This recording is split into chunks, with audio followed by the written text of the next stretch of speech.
¿Cómo están? Soy Paulina Astroza y estamos nuevamente en un capítulo de la región al mundo.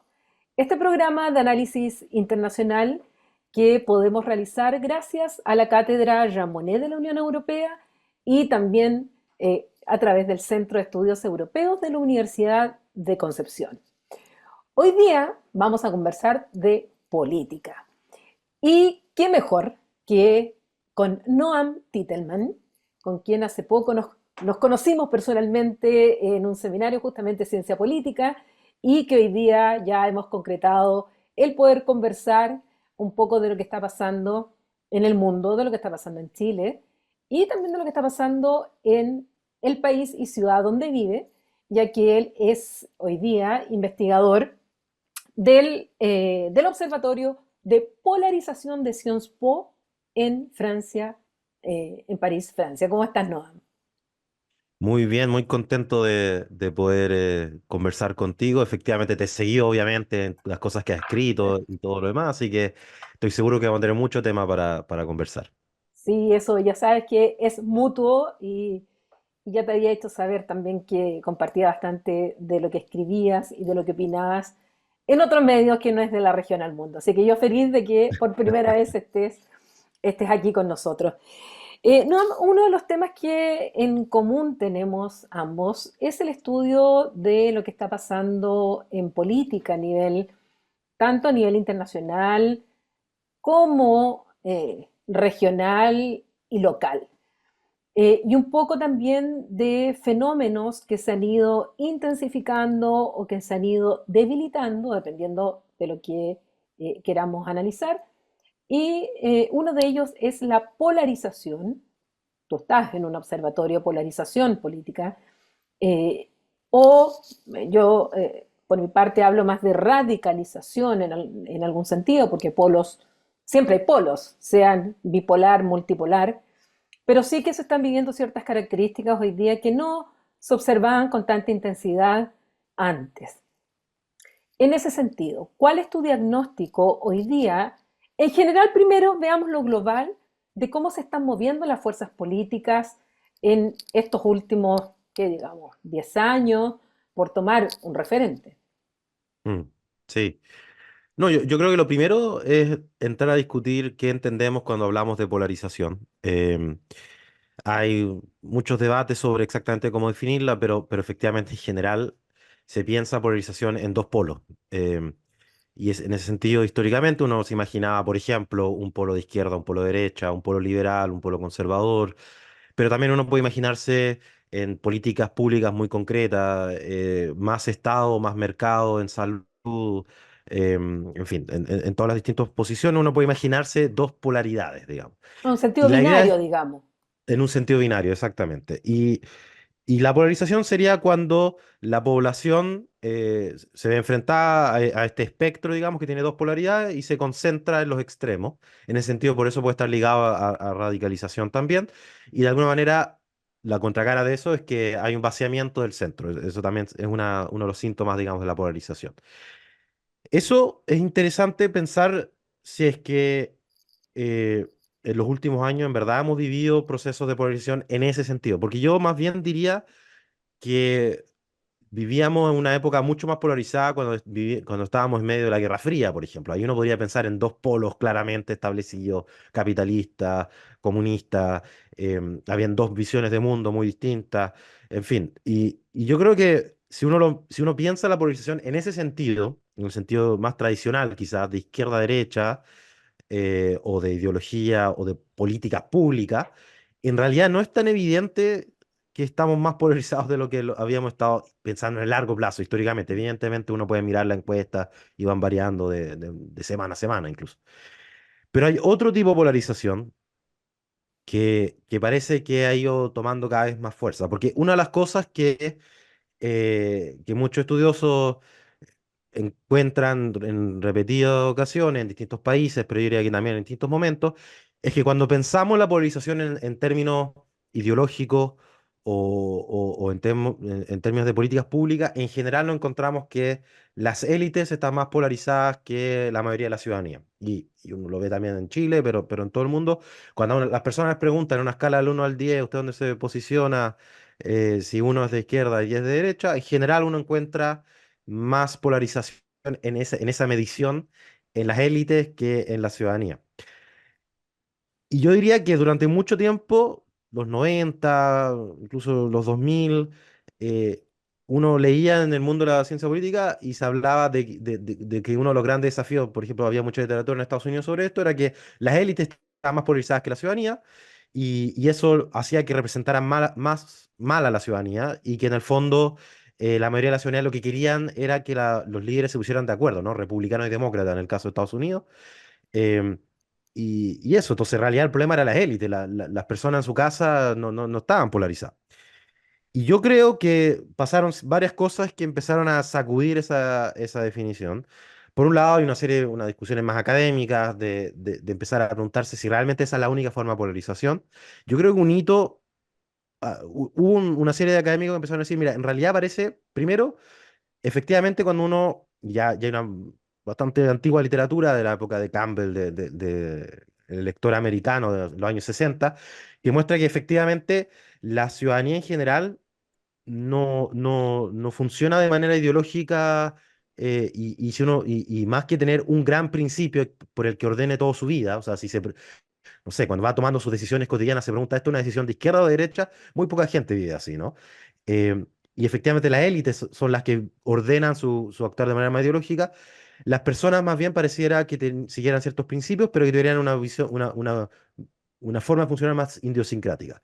Y el otro elemento que empezó a tomar cada vez más fuerza al final de los años 90, en los años 2000, es que en realidad parece que las personas cuando se polarizan, si es que se polarizan, en general es más bien por una polarización afectiva, que el otro término que como que ahora, no sé si está de moda, pero como que se escucha mucho.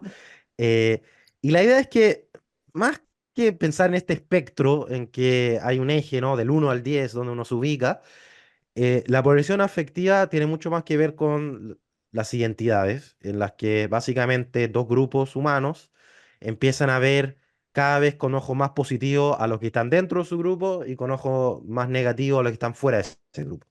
Y en el caso de Estados Unidos eso es muy claro. En los últimos 20 años hay una clara tendencia a que los demócratas ven a los republicanos y los republicanos ven a los demócratas cada vez más como personas más flojas, malas, en fin, mentirosas, todos los adjetivos morales incluso que uno pueda adjudicarle, que es difícil ponerte una escala del uno al 10. Y entonces esto se empieza a entremezclar con otra discusión, que es la discusión sobre las identidades, qué rol juegan las identidades, en fin. Y la última pregunta, digamos, el último evento, el último hito mundial que yo creo que ha ido también agarrando mucho vuelo, que una de las razones por la que la polarización se ha ido poniendo de nuevo en boga es que al parecer hay un surgimiento de ciertas fuerzas políticas de ultraderecha o del mundo populista que efectivamente, eh, eh, bueno, de nuevo, solo una definición bien breve, una definición ideacional de populismo como una distinción entre un pueblo homogéneo y virtuoso y una élite corrupta y entender la política como una contraposición entre esas dos posiciones. Eso es una forma de definir el populismo, pero normalmente el populismo viene de la mano, algunos hablan de ideología delgada, porque de alguna manera como que se adhiere a otra ideología, y los populismos de ultraderecha normalmente se adhieren a visiones nacionalistas y específicamente etnonacionalistas, donde hay una clara visión de un grupo, por ejemplo, que es la etnia local, digamos, la mayoría étnica local, y se va viendo cada vez con más fuerza esta polarización. Entonces yo diría que hay un debate, esto como todo en ciencia política, hay un montón de debate, algunos dirían, no, en realidad el populismo no es lo mismo que la polarización, porque de alguna manera el populismo borra la polaridad al hablar de un pueblo homogéneo, otros dirían no, en realidad, al menos en el caso del populismo de ultraderecha, que tiene este componente etnonacionalista, sí habría esta polarización. Yo creo que en el caso de Estados Unidos eso se percibe un poco más. Y quizá un último elemento para poner en la juguera es que aquí también hay una pregunta institucional, ¿no? Porque la polarización, no es raro que en Estados Unidos en general, cuando uno mide polarización, encuentra niveles mucho más altos de polarización en Estados Unidos, y Estados Unidos tiene un sistema electoral y una serie de que también son históricas, que tienden a un bipartidismo. Realmente no existe otro país tan bipartidista o al menos no con tanta tradición bipartidista como Estados Unidos. Incluso, no sé, los países que han tenido historia bipartidista como Reino Unido no llegan a ese nivel de bipartidismo. O sea, igual hay otros partidos. Realmente en Estados Unidos hay un bipartidismo total y eso probablemente también refuerza esta visión muy nítida y clara de frontera entre ellos y nosotros, ¿no? O sea, en el Reino Unido también hay dos grandes partidos. Hoy día son el conservador y el laborista, pero siempre han existido otros partidos, el Partido Liberal, hoy día el Partido Verde, también hay partidos locales, el Partido Escocés, entonces es un poco más difusa esa clara frontera entre ellos y nosotros. Ahora que, bueno, aquí hay muchas cosas de las que has ya lanzado a la mesa que me encantaría preguntarte. Eh, por un lado, ¿tú crees que a veces los partidos políticos, estas élites, siguen leyendo al electorado en esa clave izquierda-derecha sin leer realmente lo que la sociedad, la ciudadanía, realmente lo motiva a votar?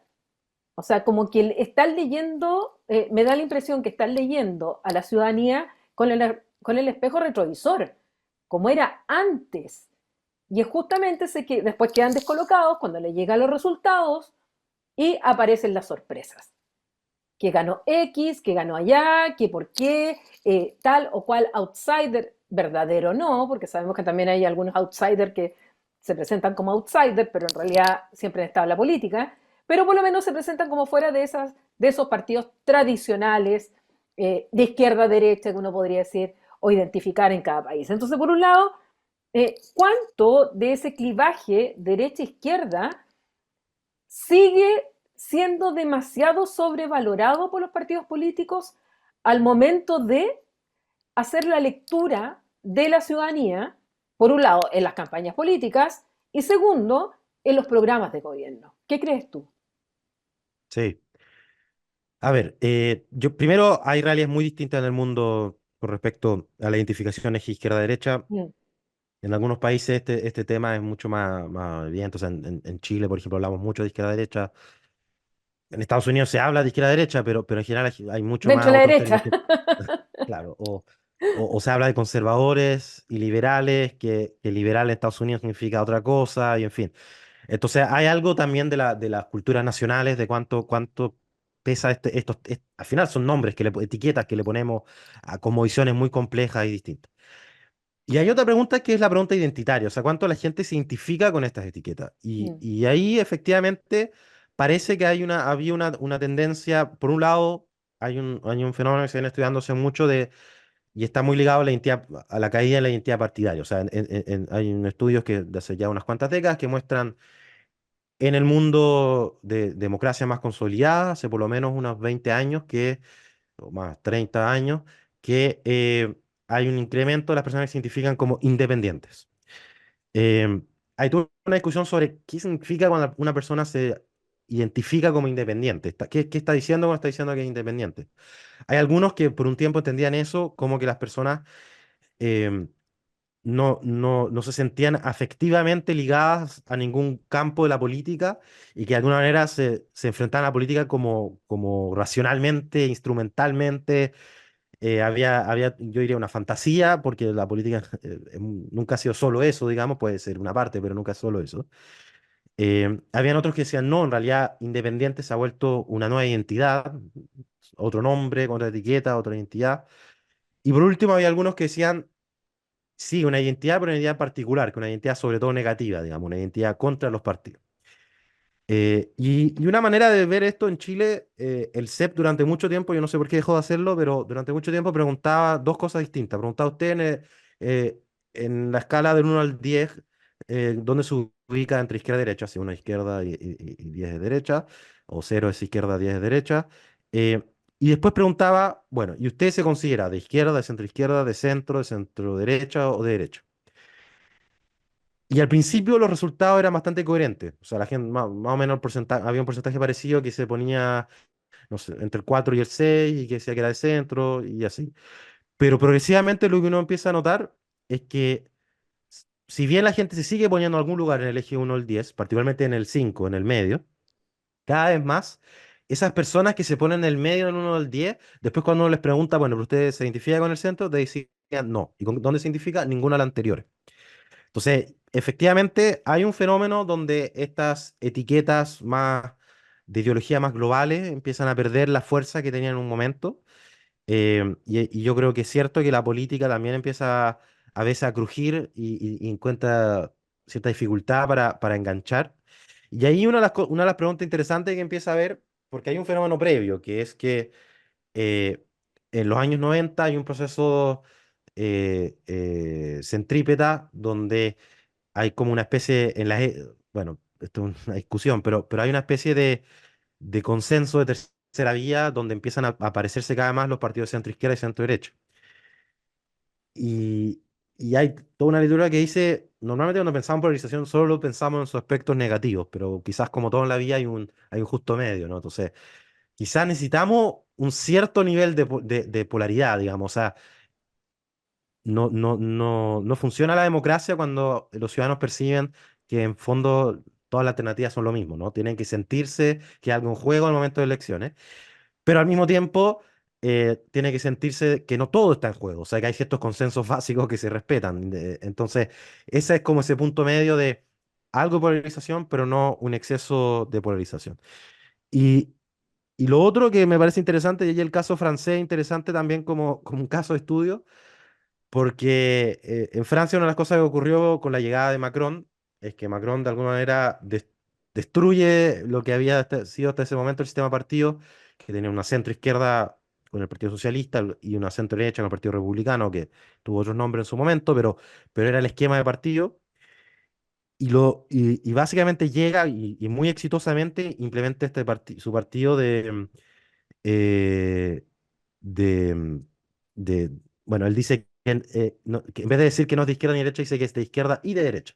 Y al sacar lo mejor de la izquierda y de la derecha, con un discurso, digamos, de centro radical de alguna manera. Y lo que muchos plantean es que bueno, si que el centro, si no hay un centro izquierda y un centro derecha, entonces la alternativa tenía que venir de alguno de los extremos. O sea, si al desaparecer el centro izquierda y el centro derecha, de alguna manera la única alternativa posible al centro era o la izquierda radical o la derecha radical. Ahora, también es interesante que el Frente Nacional, que es otro caso también interesante estudio, Frente Nacional, cuando se llamaba Frente Nacional, hoy día se llama Agrupamiento Nacional, se definía abiertamente derecha. De hecho, Jean-Marie Le Pen hablaba de una derecha social y nacionalista. Y económicamente era bastante promercado, básicamente apuntaba a un elector de la pequeña burguesía, voy a ponerle ese nombre. Y progresivamente se va alejando de esa posición y cada vez más va renunciando a varias de sus agendas. Por ejemplo, era un partido que se definía eminentemente religioso, católico, defendía los valores católicos, la familia. Con Marine Le Pen, con la hija de doña Marine Le Pen y con el gobierno nacional, digamos, defiende, al menos discursivamente, con mucha El fuerza la aborto. bandera del aborto, el laicismo, y de alguna manera más lo contrapone a la inmigración musulmana. En términos económicos, renunció básicamente a toda la agenda de promercado y empieza a defender el estado de bienestar, de nuevo ocupándolo como un arma contra la inmigración, como defender el estado de bienestar contra la inmigración. Y en una entrevista, por ejemplo, hace poco, cuando le preguntaron a Marine Le Pen si es que ella se definía de ultraderecha, decía, no, ella más bien definía como un partido que estaba en algún lugar entre la centro izquierda y la centro derecha. Y efectivamente, al movimiento nacional, uno de sus gritos típicos es ni derecha ni izquierda nacionalista, ¿no? Y yo creo que tanto, o sea, en ese sentido, hay una hebra que con un millón de diferencias entre el renacimiento de Macron y Agrupamiento Nacional, esta hebra de ni izquierda ni derecha parece que hay al menos un mundo importante del electorado que y aquí hay que preguntarse qué pasó antes, digamos, que emergían estas fuerzas con la fuerza que tienen hoy en día, que de alguna manera se empezó a desgastar. Y que yo creo que efectivamente es una crisis de los partidos en casi todas partes, obviamente con excepciones, siempre en estos análisis comparados ahí aparecen Mm. excepciones, pero hay una crisis de los partidos y que efectivamente tiene que ver con la crisis de la izquierda-derecha, tiene que ver con el crisis liberal-conservador algunas veces, tiene que ver bueno, en fin, con otras cosas. Y yo creo que también nosotros hemos estado obsesionados en algún sentido en la ciencia política de hablar del populismo. Y yo creo que quizás nos ha faltado hablar un poco más del nacionalismo, que yo creo que es el otro ingrediente. De alguna manera son primos hermanos muchas veces el discurso popular nacional, que, que de alguna manera es una confluencia del populismo y nacionalismo. Em, yo creo que hemos hablado poco del nacionalismo, que yo creo que también se parece mucho en algunos aspectos, pero en otros tiene características propias. A ver, entremos un poco a eso, porque eh, efectivamente hay una crisis de partidos políticos. Estamos hablando obviamente en democracias liberales, donde se vota, donde hay partidos políticos, porque no nos estamos metiendo en sistemas monopartidistas o en dictaduras o donde no hay elecciones. Obviamente estamos hablando donde existe un mínimo de elementos de Estado de Derecho, de separación de poderes, de régimen político, de libertad de prensa. Estamos hablando de eso para poder circunscribirnos, para que hagamos el análisis, porque no, Ujú. en otros lugares no nos vamos a encontrar con eso. Dentro de estas democracias liberales y dentro de esta post Segunda Guerra Mundial, sobre todo tanto en Europa como en América Latina, como en el propio Estados Unidos, bueno, se va viviendo esta formación de partidos, sobre todo en Europa, que son los que crean lo que es Europa, su modelo de estado de bienestar. Estado de bienestar que, por cierto, hay varios tipos de estado de bienestar, porque cuando uno habla de estado de bienestar todos creen que es igual. No, el sueco no es igual al español, el español no es igual al belga, ni el belga es igual a otros sistemas dentro de la propia Unión Europea. Pero dentro de eso, sí, hay por un lado una crisis de partidos políticos, hay no solamente lo que ocurre en Chile, que de alguna manera a nosotros nos llega, lo mismo que está pasando a otros lados, en que cada vez menos personas se afilian a los partidos políticos, al contrario, se desafilian de los partidos políticos, donde empiezan además a haber distintas crisis y las crisis también ponen a los gobiernos en tensión con su propia ciudadanía. Y esto que pasa un poco y que pasó en Europa, en que los ciudadanos sentían que estaban recibiendo un país que ellos iban a entregar a sus hijos, a sus nietos de una manera peor de la que la recibieron, y daba lo mismo finalmente votar por los populares o conservadores que votar por los socialdemócratas porque finalmente no le estaban resolviendo sus problemas. Y esto se intensifica obviamente con la gran crisis del 2008 en adelante. Eso por un lado, hay una crisis de partidos políticos. Si nosotros en América Latina le sumamos la corrupción muy alta, si le sumamos además hoy día el narcotráfico, el crimen organizado, el aumento de la violencia, finalmente son los gobiernos, los incumbentes, quienes en la mayoría de los casos, salvo excepciones como lo dices tú, terminan perdiendo las elecciones. La gente está votando en contra de, porque no le dan la solución que quiere, sea de izquierda o sea de derecha. Y también hemos visto que el mismo caso de Marine Le Pen, pero no es el único, en el que se han ido concentrando su votación, su discurso, en aquellos abandonados por esta globalización o abandonados por esta integración, en el caso de la Unión Europea. Y ha habido sectores donde tradicionalmente votaban o laborista, o votaban comunista, o votaban socialista, donde están votando por los partidos de ultraderecha. Y dentro de eso, sobre todo la ultraderecha, porque este elemento identitario no lo tiene el populismo de ultraizquierda, que es este nativismo del cual estamos hablando, este sentido de exclusión, que hay que nacer ahí, que hay que hablar el idioma, que hay que tener una forma de vida, porque si no eres el otro, y ese otro es el que no tiene que entrar porque te va a cambiar tu identidad. Te va a Ujú. poner una mezquita, te va a meter la comida halal, te va a traer, y se hace la amalgama más encima en Europa y en Estados Unidos, con el terrorismo, y empieza todo esto a ser una licuadora que en el fondo te lleva a algo que algunos llaman la hemodemocracia. Finalmente lo que te mueve son las emociones, el rechazo, la rabia, eh, la groña, como le llaman los franceses, que ya no es la malez, no es el malestar, pasa a ser la groña, la rabia. Y se va a votar por rabia contra el que está. Y eso está produciendo finalmente que se está votando contra algo y no a favor de algo, no por un proyecto de algo. ¿Cuántos de esos crees tú que hay? Y unido a este elemento nativista que lo vimos en Estados Unidos de una manera terrible y se está viviendo de una manera muy terrible y el 6 de enero ya no me acuerdo de qué año, a esta altura, con la toma del Capitolio donde vimos elementos de nativismo puro.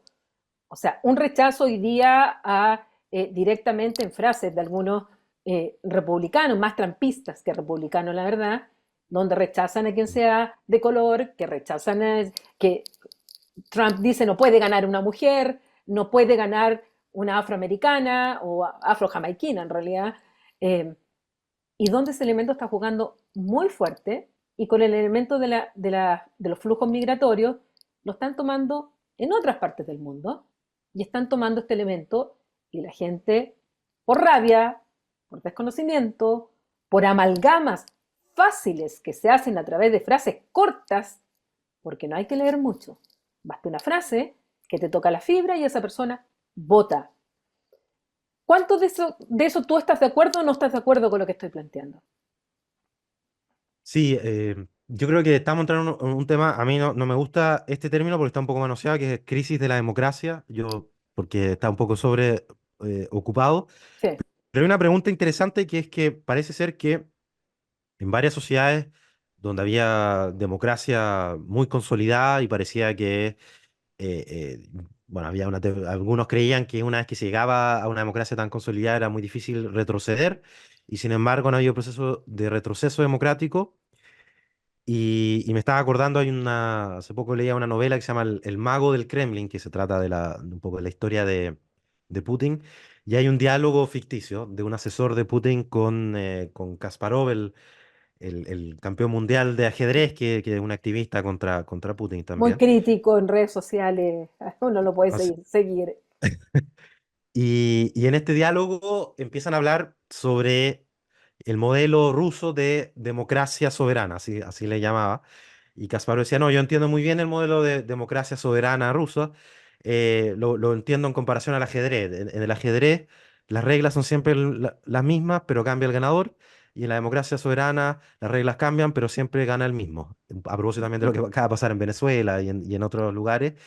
Y esta idea de que la democracia ya no necesita un golpe de Estado, un momento así de quiebre claro y evidente, y sin más elecciones, sino que dentro del funcionamiento de los distintos engranajes de la democracia liberal, ya que hay que poner este apellido liberal para entender que hay lo que nosotros normalmente pensamos cuando pensamos democracia, que no solamente el voto, es la separación de poderes, es el respeto de ciertos derechos, es tener no cualquier tipo de elecciones, sino elecciones justas, donde la gente pueda realmente hacer campaña y en fin. Em, entonces, ese riesgo de las democracias efectivamente ha venido siendo cada vez más relevante. Hay toda una discusión sobre cuán profundo ha sido este proceso de retroceso.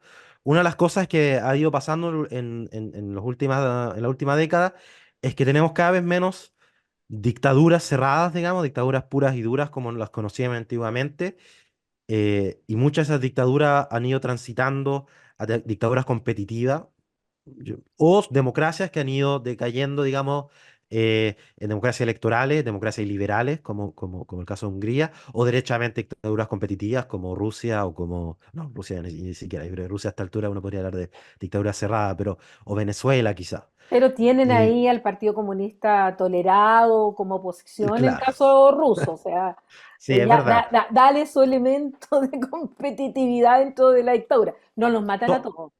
claro, todos tienen que hacer la imagen al menos de elecciones, ¿no? Sí. Ya nadie puede, o muy pocas dictaduras se atreven a no tener ni siquiera como la semblanza de elecciones, la semblanza de oposición, em, en fin.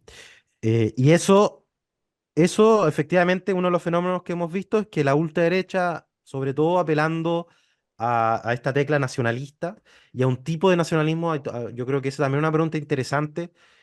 Hay distintos tipos de identidad nacional. Uno puede pensar en una identidad nacional étnica, digamos, mucho más centrada en los antepasados de las personas o en el lugar de nacimiento de las personas en algunos casos, o una ciudadanía más centrada en términos republicanos, de un contrato social, de respeto también a las tradiciones, pero no necesariamente de un vínculo sanguíneo, digamos. Mm.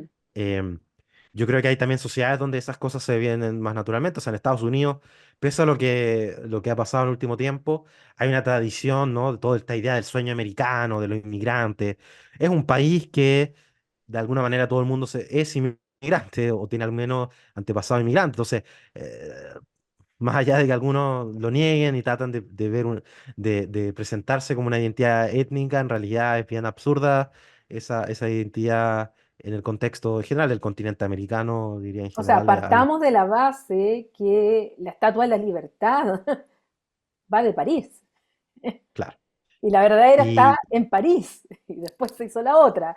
Entonces hay un elemento de inmigración dentro de la naturaleza misma. Es un pueblo que nació de la inmigración y de las 13 colonias británicas que llegaron ahí de la mezcla. Por lo tanto, presentarse como puros, o sea, ¿quiénes son los puros en Estados Unidos? No sé. exacto, exacto. Y entonces, la pregunta, una palabra que tú usaste era pueblo, y efectivamente pueblo y nación de alguna manera se conjugan en esta discusión. Y una de las cosas que le da tanta fuerza a estos procesos de retroceso democrático es que muchas veces la gente que los apoya y la manera en que se enmarcan no parecen de retroceso democrático. Entonces, por ejemplo, en América Latina, uno de los síntomas que uno rápidamente empieza a notar cuando hay un proceso de retroceso democrático es terminar con los límites de reelección, ¿no? De reelección presidencial. Eh, y la verdad es que muchas veces cuando se presentan como una reforma pro democracia, porque dicen, ¿por qué la ley va a limitar cuántas veces se puede elegir un presidente? Que elija al pueblo cuántas veces quiere tener el mismo presidente. Un poco lo escuchamos ahora de nuevo en el caso venezolano. Escuchaba a los que, eh, bueno, además de toda la trampa que se hizo en las elecciones, los que defendían que un presidente se quedara tanto tiempo en el poder, usaban un argumento de ese tipo, ¿no? O malas Entonces, comparaciones con Merkel, que vi claro, por con ahí malas también. comparaciones. O sea, Claro. sin conocer un sistema, cómo funciona un sistema y otro. Exactamente. Pero mi punto es que la fuerza que tiene estos procesos democráticos es que a diferencia de un golpe de Estado, que nadie puede pretender que sea una medida democrática, estas se presentan como incluso defensas democráticas, como profundización democrática muchas veces. De hecho, todo el recorrido del chavismo se trata de eso muchas veces, de presentar reformas que, de hecho, tomadas una a una por separado, no es evidente que impliquen un proceso democrático, pero claro, de repente uno ve un entramado, por ejemplo, una medida que Chevorsky menciona mucho y que es típica también es el ocupamiento de las Cortes Supremas, ¿no? Y la gracia que tiene eso es que le permite después a estos dirigentes, cada vez que toman una medida antidemocrática, a pasar por el sedazo de validación de la Corte Suprema, ¿no? La lista. Claro, y ahora había una escena bien casi caricaturesca, yo diría, de Maduro entregando el expediente a la Corte Electoral Y en fin. haciendo Pero jurar lealtad total a que va a ser muy y todos limpio. sabiendo que es un show porque son hiper leales al chavismo. Entonces, como esta erosión lenta que se camufla de profundización democrática, es un tipo de proceso democrático que tiene esta fuerza porque muchas veces se presenta además en esta oposición entre pueblo y élite. Entonces, el pueblo disputa contra la élite que, por ejemplo, puede estar configurada en las cortes, en la Corte Suprema, en los políticos, en el Parlamento, en fin, y uno puede ir apuntando a enemigos, un poco como tú decías, esto de la política de la emoción, muchas veces tiene que ver con otro elemento importante que es la identidad negativa, ¿no? Que cada vez se vota más en contra que a favor. Y cada vez más fácil movilizar en contra que a favor. Entonces uno puede estar permanentemente construyéndose estos enemigos al final que están ahí al otro lado y movilizando y de a poco ir erosionando estos contrapisos que están hechos básicamente para asegurarse que una de las definiciones que a mí me gusta harto de Choborsky de democracia como una definición mínima del sistema que democracia es el sistema político en que los partidos pierden elecciones. Es una definición, obviamente la democracia es mucho más que eso, Ujú. pero cuando uno ve un sistema político en el que los partidos no pierden elecciones, eso no es una democracia. O sea, algo no está funcionando. Quizás más que una definición, es un test de la blancura, básicamente, para saber si realmente uno se está enfrentando o no a una democracia.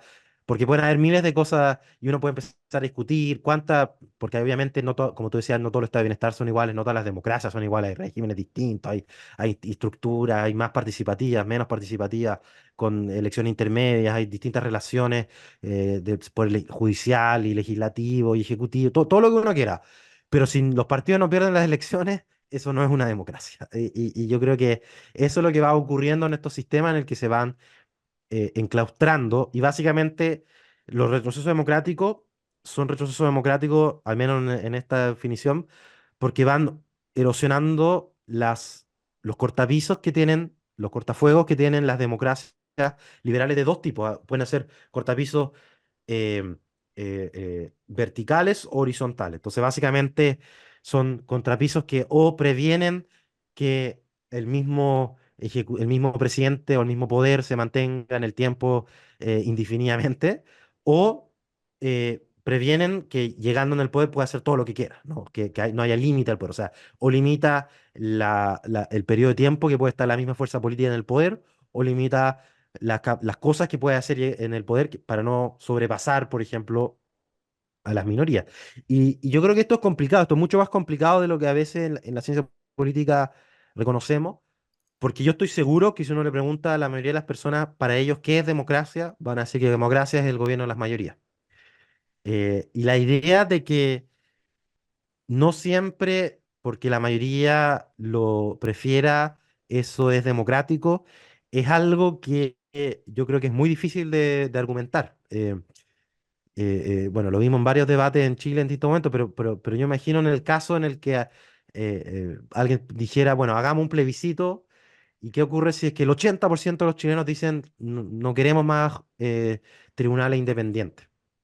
Eh, bueno, eso puede ser efectivamente la voluntad de la mayoría, pero igual sería antidemocrático, ¿no? Porque creemos que la democracia incluye también separación de poder. Y así uno puede imaginarse también en todos los niveles de los derechos del Estado. Y en América Latina en general, además, yo diría, y ahí Paniza y otros han planteado algo parecido, siempre ha habido una tentación de, primero, agrupar a las izquierdas y segundo, clasificarlas en América Latina. Y bueno, siempre es Sobre difícil todo porque... visto desde Europa, que ponen de un Exacto, solo color claro, a los gobiernos de izquierda y a un solo color, o sea, no hay matices. exacto. Se habla de la ola Uno- rosa, cuando claro, en realidad y, de rosa hay rosa oscuro, rosa, hay distintos rosas, lo mismo del celeste, entonces, exacto. Y poner el mismo saco a, no sé, Bachelet y a Maduro y a Chávez y a Evo Morales y en y fin, a a Luis Arce, Lula y a todo, digamos. sí. Eh, pero creo que sí hay un tema interesante que levantan ellos un poco. Primero ellos critican, porque es una de las típicas división acá entre socialdemocracia y populismo en América Latina. Y primero que todo, yo creo que, bueno, para aquí entramos esto harina de otro costal, pero ¿qué entendemos por socialdemocracia? Yo creo que en general la socialdemocracia europea como tal, como fenómeno político, social, ideológico y de una serie de elementos más, de una relación entre sindicatos, partidos, democracia liberal y todas esas cosas, nunca existió realmente en América Latina. Pero bueno, eso es una discusión aparte. Yo creo que lo que sí hay y ahí es una tensión en este sentido de la relación con el liberalismo, que no es lo mismo que socialdemocracia o con el Estado liberal. Y aquí no me refiero al liberalismo en un sentido económico necesariamente, sino este respeto a la idea de que no basta, las mayorías tienen que respetar la codificación de derechos, la institución, la que peyorativamente a veces se llama burocracia, lo que siempre un sector del populismo vio con cierta sospecha como los reductos de protección de la oligarquía, cosas como respetar la constitución, la separación de poderes, todo ese tipo de cosas.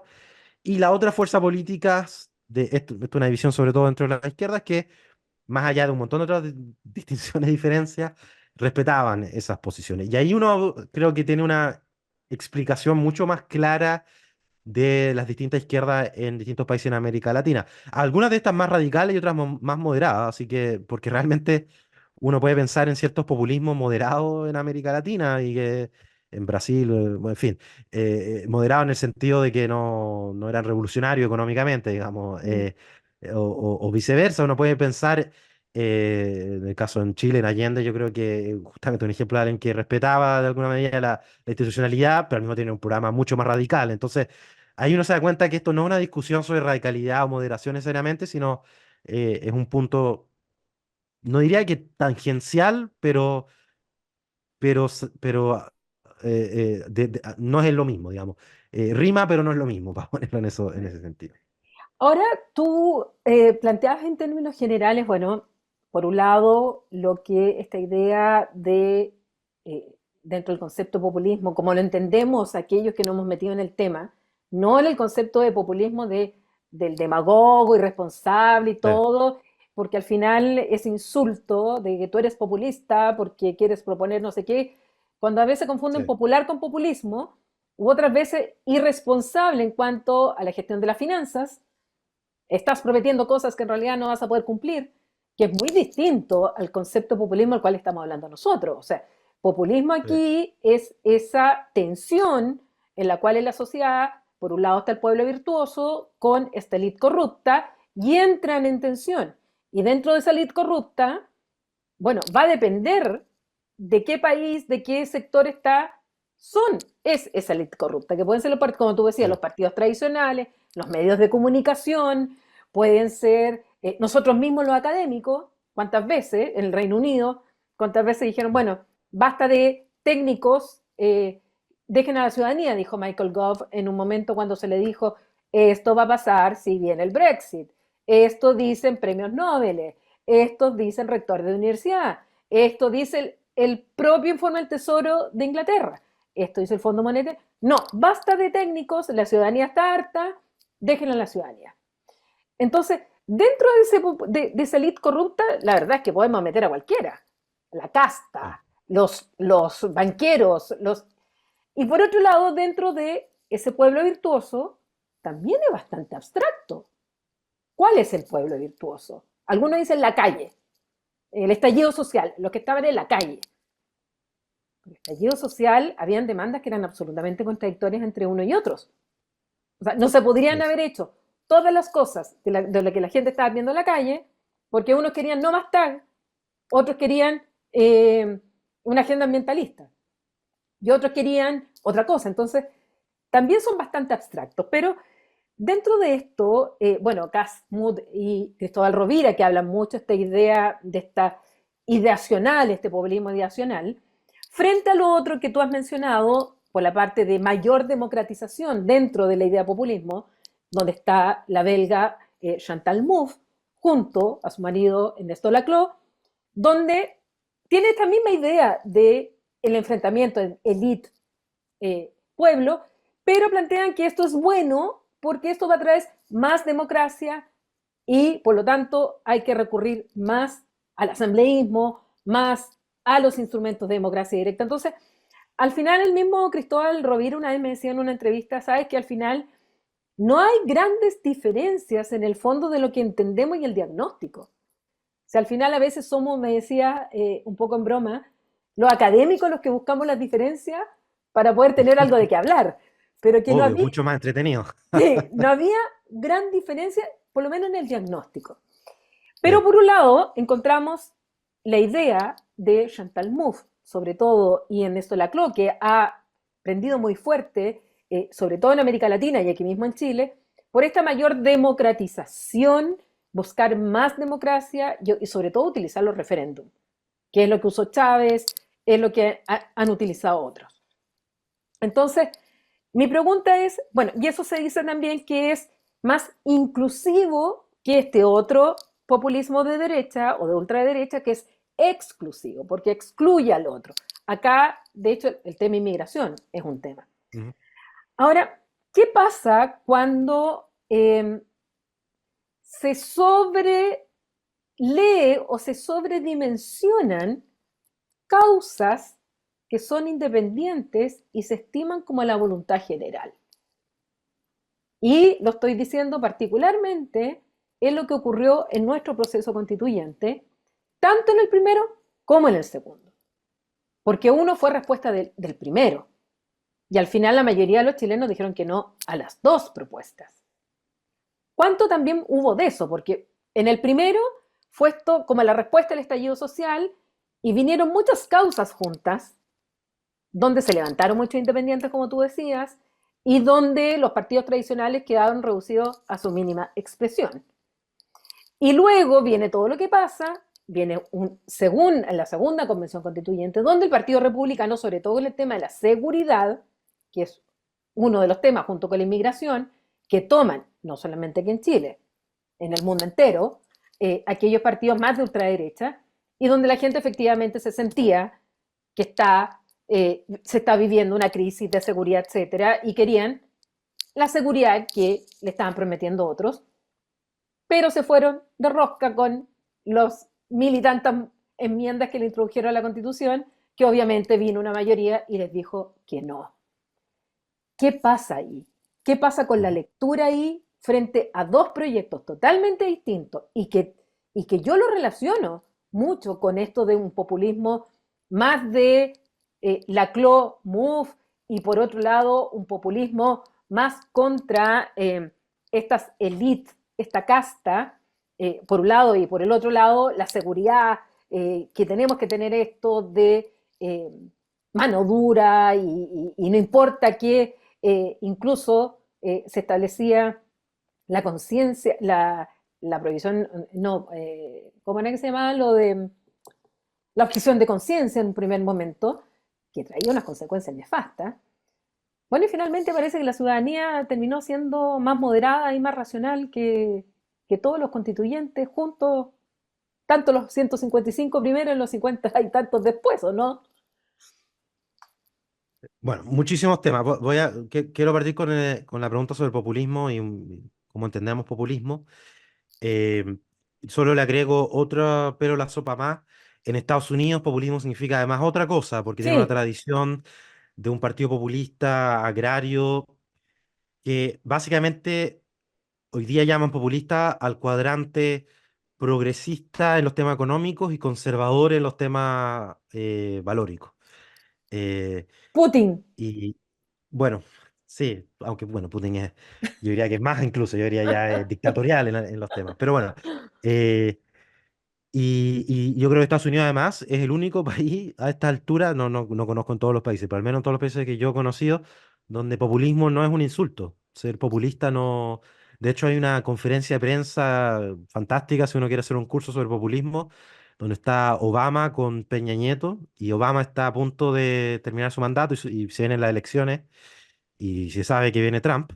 Entonces, Peña Nieto, como para tratar de caerle bien a Obama, empieza a decir lo típico que dice en América Latina, que es que el populismo es como un canto de sirena, eh, soluciones fáciles a problemas difíciles, complejos, todo este lugar común que se repite mucho en América Latina. Y Obama le dice, mira, no sé si me voy a tomar una libertad como se me va a acabar el mandato, me voy a tomar una libertad que puede ser un presidente al final de su mandato, y voy a hablar un poco más. Yo no estoy tan seguro si esa es la definición de populismo. Y es más, yo no creo que Trump sea populista, porque para Obama, dice, porque él no se preocupa realmente, porque solamente ser muy agresivo, muy duro, eso no es ser populista, ser populista es que te preocupe, en fin, la persona humilde, la clase media, los trabajadores. Y la verdad es que si eso es populista, quizá yo también soy populista. Sí, dice Obama. Pero bueno, es un paréntesis nomás para ver lo disputado que este término populista.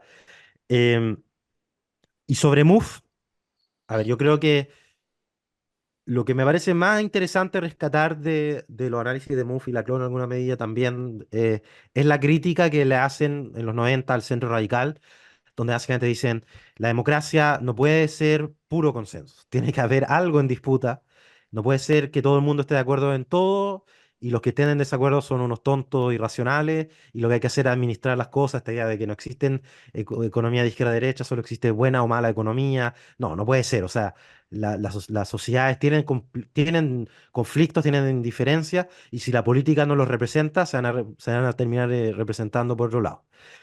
Y yo creo que eso es lo que yo al menos me parece más interesante de los debates que ponen sobre la mesa Muff y Laclau.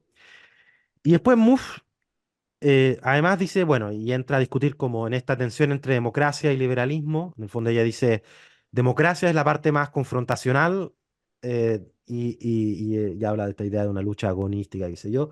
Y la parte liberal es como la parte de consenso y la democracia tiene las dos cosas. Y esas dos cosas están siempre en tensión y tienen que tener las dos cosas.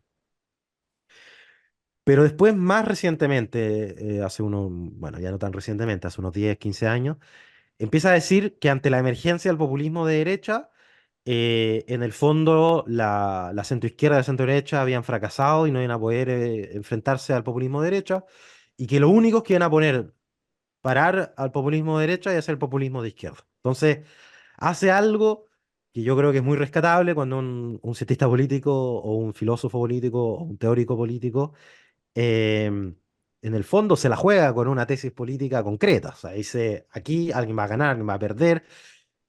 Es falseable. A mí creo que eso es algo que a veces echo de menos en la teoría política cuando no hay una cosa que pueda ser contrastada después con la realidad.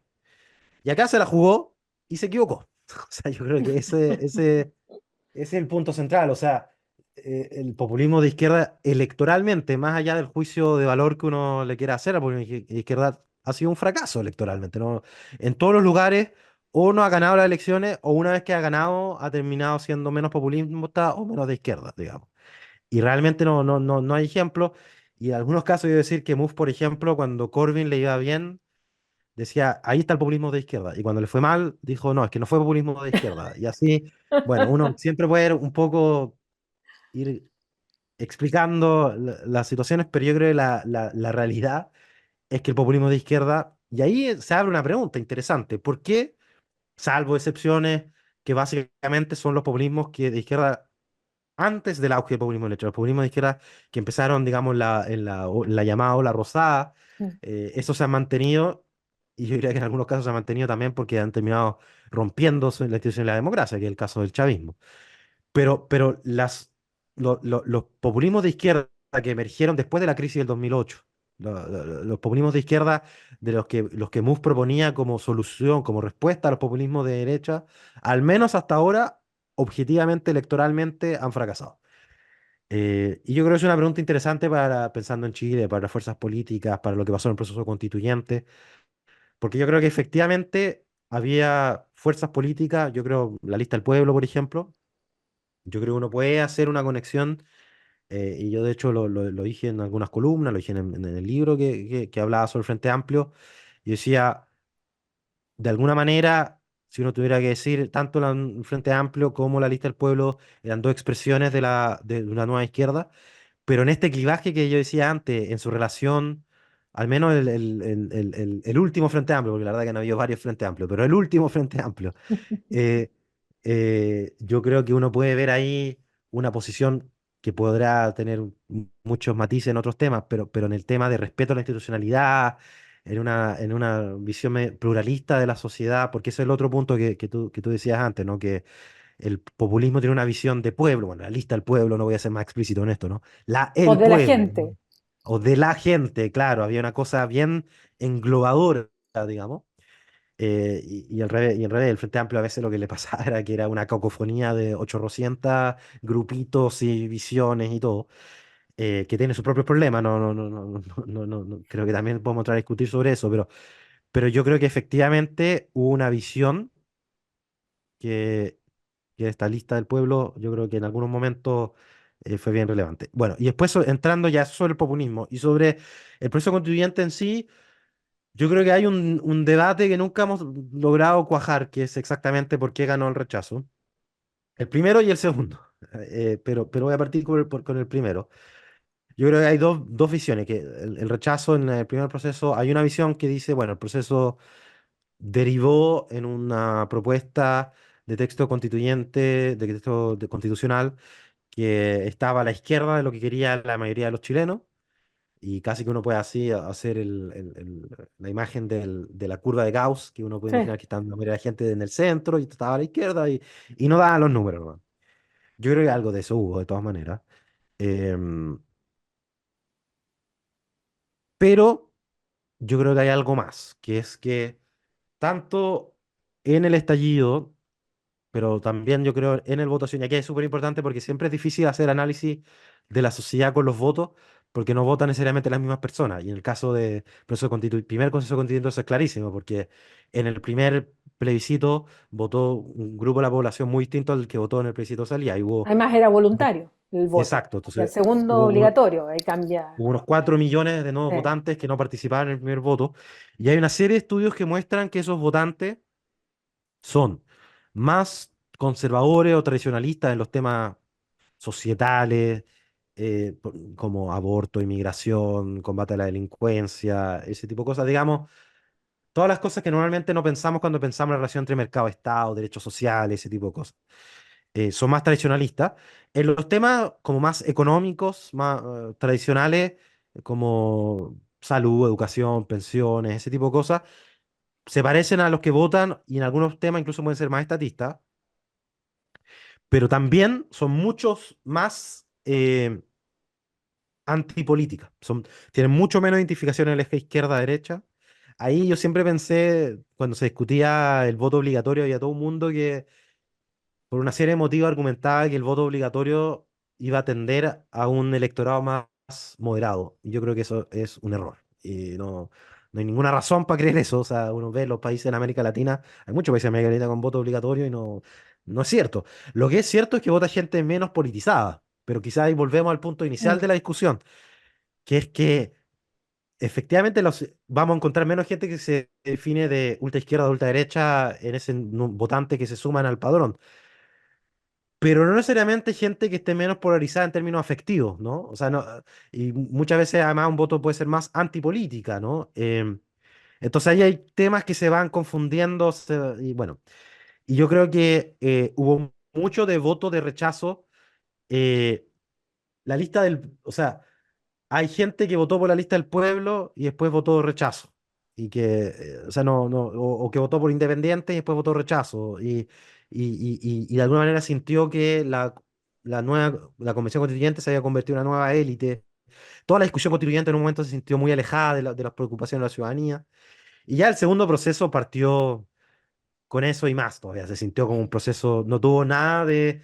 Porque hubo en un primer momento una luna de miel del primer proceso constituyente, donde estaba súper bien evaluada la encuesta. El segundo proceso nunca tuvo eso. O sea, siempre tuvo más rechazo que apruebo, porque siempre se percibió como algo alejado de la ciudadanía. Ahora, ¿podría haberse dado vuelta ese resultado con una propuesta más moderada? Puede ser, nunca lo vamos a saber, ¿no? Quizás con la propuesta de los expertos, eso hubiese sido suficiente para dar ese empujón, digamos, para ganar. Nunca. Nunca lo vamos a saber. Pero ahí, y yo creo que también quizás volvemos a un punto anterior, hay unos estudios en Chile que muestran que por lo menos ciertos políticos puede ser que lo que ocurra es que como hay un votante que es un votante antipolítica, que es muy difícil para los políticos conectar con él, la manera en que se conecta con él, o sea, un sustituto a la antipolítica es la polarización. Entonces, la manera en que uno demuestra que no es un político como todos los demás es diciendo las cosas más radicales, más absurdas y más exageradas posible. Yo creo que hay algo de ese juego también en la radicalización de la élite como un sustituto, como para aparentar ser outsider de alguna manera. Ahora para terminar, no puedo dejar de preguntarte cuál es tu análisis actual. Ya cuando estamos grabando este programa, se han inscrito las listas para las elecciones de octubre, donde se van a elegir tanto alcaldes, gobernadores, concejales, consejeros regionales, donde vemos tanto del oficialismo como Mm. de la oposición una gran dispersión en algunos lugares. Yo te estoy hablando de Concepción, que ya yo creo que es el ejemplo, pero más a estudiar en estos momentos en que ni siquiera el socialismo democrático con apruebo dignidad pudieron tener un candidato de consenso y es el partido regionalista verde social quien finalmente le da el puesto a el ex senador Navarro, que no juntó la firma. O sea, y no lograron ni el Partido Socialista, ni el Partido Radical, ni el Partido Liberal, no lograron tener un candidato. Y por otro lado, estamos viendo que va el Partido Social Cristiano, separado de los republicanos, separado Mm. de Chile Vamos, donde por el otro lado, por el lado izquierdo también encontramos que van desprendidos, descolgados, o sea, nos encontramos con una variedad enorme. En otros lugares vemos que la democracia cristiana va con el Partido Comunista, en otros no va con el Partido Comunista. Eh, la verdad es que si hacemos un mapeo, es realmente una cosa de... Ahí sí que los politólogos especialistas en esto están, pero en su mundial. Eh, y ahora, Sí, hay mucho que estudiar. sí, y ahora agreguémosle un elemento externo, el cual es un tema que a mí me gusta mucho, que es la influencia de la política internacional en la política interna y viceversa. Pues también siempre se estudiaba así como que la política internacional es una, la política doméstica es otra, y la internacional dejémosela a la élite, a los diplomáticos, a los entendidos, y del resto nos preocupamos en la política interna. Hoy día cada vez más la gente opina de política internacional e influye en la toma de decisión internacional, como la toma en política internacional influye en la política interna. Y hoy día Ujú. claramente estamos en una madurización, podríamos decir, de estas elecciones en lo que estamos viendo por la situación de Venezuela. Frente a eso, ¿cómo ves el panorama y cómo ves sobre todo la posición del Partido Comunista dentro del Frente Amplio y dentro del gobierno? Sí, a ver. Primero, bueno, tratar de ser conciso, pero primero, yo creo que una de las posibles explicaciones de que hayan sido un tanto difíciles las negociaciones esta vez es que hay una incertidumbre adicional acá, que es son las primeras elecciones locales con voto obligatorio. O sea, y si Sí. le cree, y si se vuelve a repetir la tendencia que hemos visto hasta ahora, va a votar varios millones de nuevos electores que no sabemos muy bien cómo se van a comportar. Si le creemos a los estudios que hemos visto hasta ahora, puede ser que veamos un crecimiento de los partidos que están en este cuadrante más conservador, tradicionalista en los temas societales. Yo creo que yo le pondría ojo, por ejemplo, al Partido Social Cristiano, que inscribió una cantidad de candidatos importante en Que varias nació partes. aquí en Biobío, de hecho, de la Federación de Estudiantes, la UDECONCE, los Águila, cuando ganaron la Ujú. federación. De hecho, de ahí Algo recuerdo, viene. Algo algo recordarás recuerdo. tú. Eh, efectivamente, y yo creo que algo de eso puede haber. Yo creo que nadie sabe muy bien qué va a pasar con, bueno, en general, en estas elecciones con estos nuevos votantes, por un lado. Por otro lado, yo creo que una cosa que desordena el naipe para el oficialismo es, por lo menos, no mucha claridad de quién sería el candidato presidencial, él o la candidata presidencial. Yo creo que en las municipales, una de las cosas que suele ordenar a las coaliciones es la candidatura presidencial. Cuando hay una clara candidatura presidencial, todos ¿Te los quieres sacar candidatos la alcaldes foto? se quieren sacar la foto, pues, y eso te permite rápidamente encauzar a todas las coaliciones. Eh, Me llama la atención que no haya ocurrido así con la centro-derecha hoy día. Eso eh, habla de quizá la dificultad que está teniendo Matei, que parece ser la candidata evidente. Por alguna razón parece que sí está teniendo cierta resistencia. No me sorprende que el republicano se haya resistido, obviamente, porque yo creo que ellos no van a querer, cuadrarse con esa candidatura, pero que el resto de Chile Vamos no lo haya podido hacer, me llama la atención. Y vamos a ver, porque como no sé si habíamos tenido unas municipales con el escenario presidencial tan, tan poco claro como lo tenemos en este momento. Lo habíamos tenido muy claro de una manera equivocada la vez pasada, porque parecía que Jado y Lavín iban a ser los principales candidatos, pero al menos parecía que habían candidatos liderando claramente. Hoy día, salvo Matei, no creo que haya candidaturas para nada muy claramente marcadas. Es verdad que la expresidenta Bachelet ha ido apareciendo fuerte en las encuestas, pero por ahora ha sido muy clara en que no quiere ser candidato. Entonces yo creo que eso en parte explica el caos y el desorden. Y sobre la internacionalización de la política, ese es un punto bien interesante. Em, yo creo que es cierto, yo creo que además, a ver, cuando la política internacional, ¿cuándo sí afecta a los temas internos? Yo creo que primero cuando hay, digamos, más carne en juego. Por ejemplo, cuando los países envían tropas o cuando hay involucramiento de vidas, evidentemente eso es harina de otra costal. Pero además, cuando muchas veces la política internacional también manda señales a la interna, yo creo. O sea, yo creo que hay un punto ahí relevante.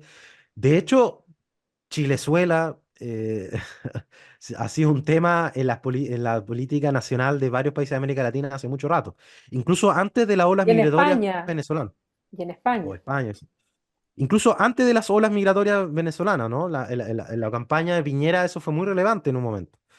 Em, antes de Cúcuta. y antes de Cúcuta, sí. Eh, y yo creo que ahí fue sobre todo como una señal, ¿no? Estar en contra de Venezuela era una manera de decir los problemas económicos que tiene nuestro país, nosotros somos la respuesta a ellos, miren cómo terminó Venezuela, era algo así. Y además ahora ni hablar, porque efectivamente después de las olas migratorias yo creo que el tema de Venezuela se volvió un tema relevante en toda América Latina a un nivel como incluso no lo había sido previamente. O sea, ya había sido un tema, yo creo que hoy día es mucho más. Y en particular en el caso de Chile, Chile es un país único. Yo no sé si existe otro país en el mundo donde los inmigrantes con residencia permanente pueden votar en elecciones nacionales. Entonces, hay un mundo importante de venezolanos, de inmigrantes venezolanos que también van a ser cada vez más relevantes en las elecciones. Y yo creo que eso también explica por qué este tema se ha ido volviendo más relevante. Y en particular en el caso del Partido Comunista, eh, este tema despierta, revive una visión. El Partido Comunista habla de anticomunismo y yo creo que efectivamente existe un sector de la población que tiene un juicio muy negativo del Partido Comunista. A veces podrá ser injustificado, pero yo creo que en este caso de Venezuela, más bien justificado, ¿no? En el caso de la política internacional del Partido Comunista, como de lo que estamos hablando, yo creo que hay un sector importante de la población que tiene un juicio negativo de la política internacional del Partido Comunista. Y eso no sé cuán relevante será para las elecciones locales, pero de todas maneras no suma. Yo no sé si esto va a ser un factor determinante para las elecciones locales, no me atrevería a decirlo. Sí, yo creo que los votantes, los votantes, los nuevos votantes de la inmigración venezolana pueden ser muy relevantes. O sea, basta un par de puntos porcentuales que se muevan en una u otra dirección para tener el resultado electoral. No me queda claro si s- el tema internacional de por sí solo, más allá de las señales que uno da, porque yo creo que también hay un elemento de las señales que se dan, no me queda claro si todavía eso por sí solo es capaz de mover resultados electorales, pero ahí hay un estudio interesante que hacer, ¿ah? Puede ser un experimento con encuestas, estoy imaginando, podría ser interesante porque es una pregunta para hacerse, ¿cuánto puede llegar a mover la aguja en una elección como esto? Bueno, en Estados Unidos la movió, es cosa de De ver to- lo que es Vietnam, lo Bueno, que, Vietnam o el voto cubano en Miami, que o el durante voto mucho cubano en tiempo fue muy, Miami, muy relevante. o sea, hay varios temas que tal vez no sea el voto necesariamente, pero sí la movilización de temas que antes no eran. O sea, Y, y además el tema venezolano, una de las razones, no es la única, pero una de las razones por la que los republicanos están teniendo mejor resultados que antes con los votantes latinos, es por este tema. O sea, los votantes latinos, las campañas del Partido Republicano, los votantes latinos están dirigidas a presentar al Partido Demócrata, puede parecer un poco ridículo, pero a presentar al Partido Demócrata como un partido de ultraizquierda, chavista, todo, ¿no? Que en fin, es un poco fake news, pero es justamente apelando a este nervio que yo creo que en Chile no estamos muy lejos de ver campañas parecidas. Tampoco, lamentablemente, creo que estamos muy lejos de eso. Bueno, Noam, ha sido un gusto conversar contigo, tantos temas y hay varios otros que me gustaría más adelante poder seguir compartiendo contigo ideas, porque me parece muy, muy, muy interesante tu visión en esto. Muchas gracias a ti, ha sido un placer. Gracias. Y bueno, y ustedes ya saben, aquí en De la Región al Mundo seguimos con más análisis internacional que siempre tratando de irlo enfocando desde un punto de vista regional, nacional y, ¿por qué no?, también local. Así es que hasta el próximo capítulo de La Región al Mundo. Hasta pronto.